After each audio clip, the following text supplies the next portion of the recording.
Hi, I'm Crystal with Azalea's Garden, and for today's video, I wanted to transplant some seedlings that we started together a few weeks ago that are ready to go in the ground.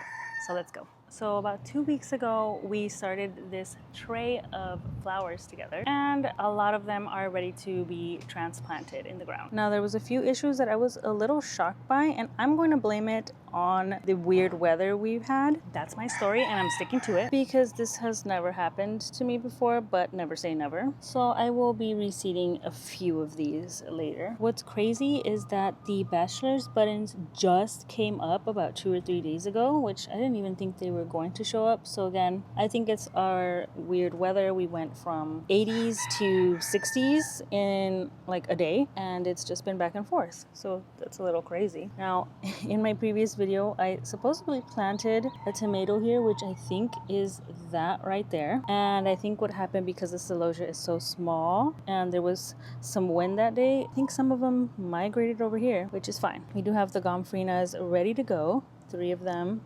and 3 status. There might be one coming up there, so I'll try to be careful when I take this one out. So because some of them have their second and third, even third set of true leaves, actually all of them have their third set of leaves. So this is considered the first, this is the second, which is actually considered the first set of true leaves, and this is the third set of leaves. As you can see, this one is nice and happy. It's got a good stem. These also have 1, 2, 3 and 1, 2, 3. So at this point, they're either ready to be transplanted and potted up into another container if you still have cold weather. But because I'm in Hawaii, I don't have to worry about that, and I could just go ahead and transplant it now.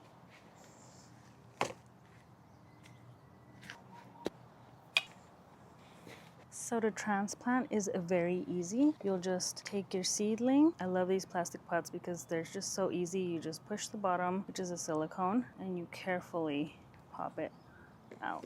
You can see a nice root system here. Because they're still little babies, we don't want to disrupt that. So we're gonna go ahead and just try to plant it just like this. So I have this nice empty spot here. I'm gonna put my glove on just to protect my nails.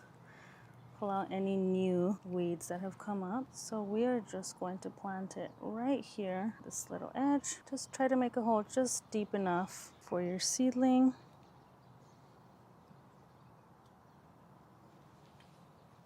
And try to get it at the same level where it was planted at in the seed tray. And then you'll just go ahead and water it in carefully with your hose. Preferably if you have a sprayer, avoid hitting the top. So be very mindful and purposeful about where you're watering, and just water around the plant, especially at such a young stage, because you could end up killing your seedling. And there is our first one. That's our sylphid celosia, and I'm gonna plant another one on the other side of this bed.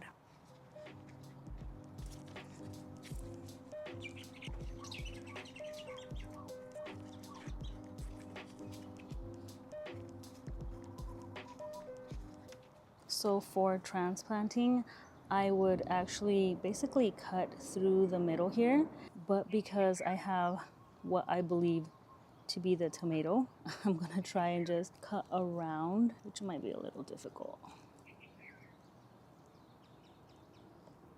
Perfect. I actually didn't mess with the roots, it just came up nice and easily, so I'll plant it just like this.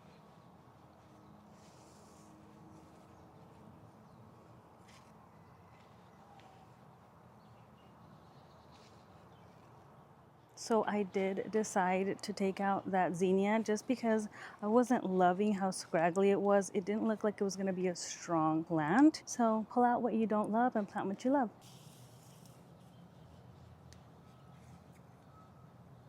Apparently I wasn't recording this part, so I'm going to show you again. This is the gomphrena, but it would be the same with the status. I would just lightly come in the middle and see if they could split.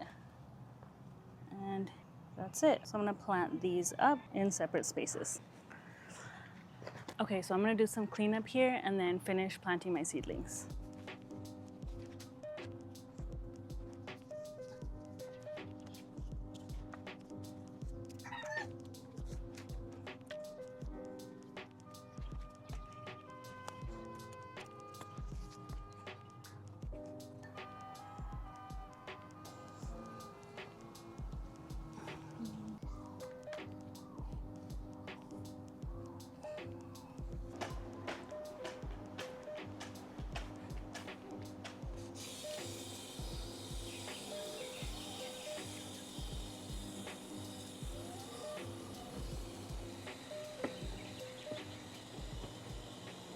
So a few things that I wanted you guys to be mindful about is to remember to not water above your seedling. You want to try and avoid getting water in the center, but if you happen to get a little bit of dirt or water on top of the seedling or just on accident, don't worry about it. It's going to be fine. Just do your best to try and baby them a little bit while they establish their roots, which usually is about a week or so. After that, it's just basic regular maintenance, making sure that you prune your plants once they get fairly established. You can fertilize. I do like to use slow release fertilizer from Espoma. That works out really great, and I never have any issues with burning. Also, for basic pests like aphids, whiteflies, spider mites, I'm usually able to use things from the organic bonide, which is dead bug brew, or their neem oil, which are both really great. I really don't need to use anything else other than that. Sometimes I do use my mix of alcohol with water, and if these are issues that you see often, I would put them on a weekly or bi-weekly schedule. Just rotate which treatment you're going to be using so that those pests don't get used to the treatment, because they will get used to it. For things like powdery mildew, I use the copper fungicide also from bonide, and that works really well. Let me know what varieties of flowers you're going to be planting in your garden this season. I am really curious to know. All right, till next time.